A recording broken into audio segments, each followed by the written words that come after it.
I'm Kerry Stevinson. I'm a senior educator at the St. Louis Science Center.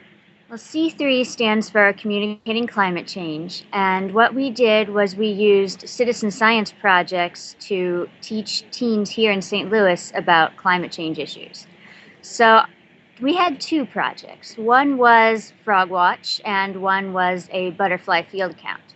So for Frog Watch, we would take the teens to a local pond, and they would record frog calls and what species of frogs were calling. And then they would upload that data into a nationwide database called Frog Watch. So we would go out once a week on a Friday night, and they would record the calls at 3-minute intervals and fill out a data sheet. Now, for the butterfly field counts, that happened in the summer because the Frog Watch project was in the spring. So in the summer, we had the teens go out to a glade. It was called Valley View Glades Natural Area, and they would do transects. So they would get in a line, and there would be a lead teen, and each teen would walk down at the same time, and they would catch whatever butterflies they could in front of them with butterfly nets.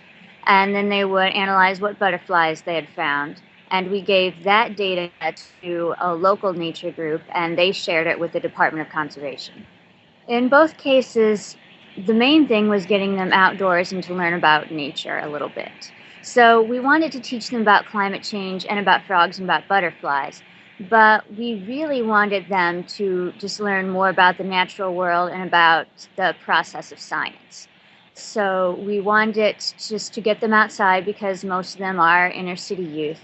And we wanted to sort of counteract nature deficit disorder.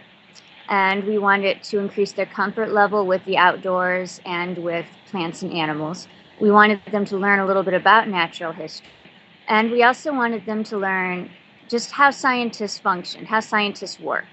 Because a lot of them, or at least a few that I've talked to, are under the impression that scientific research just means that a scientist looks something up on the internet and then they publish a paper about it. And that was shocking to me when I found that out. But so we wanted to counteract that perception and show the teens what a scientist really does, that they have to do field research or do some kind of experiment.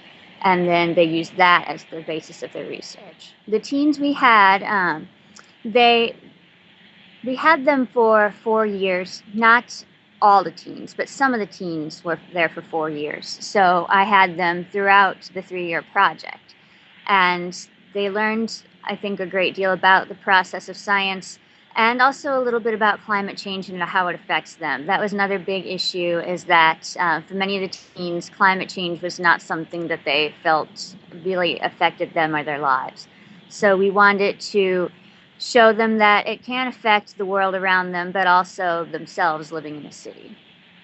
Or we want to continue the C3 project through doing citizen science with other projects, for example, some astronomy projects like Galaxy Zoo. And we have also continued citizen science projects with a few other like weather projects. And we also want to continue talking about the environment and about climate change.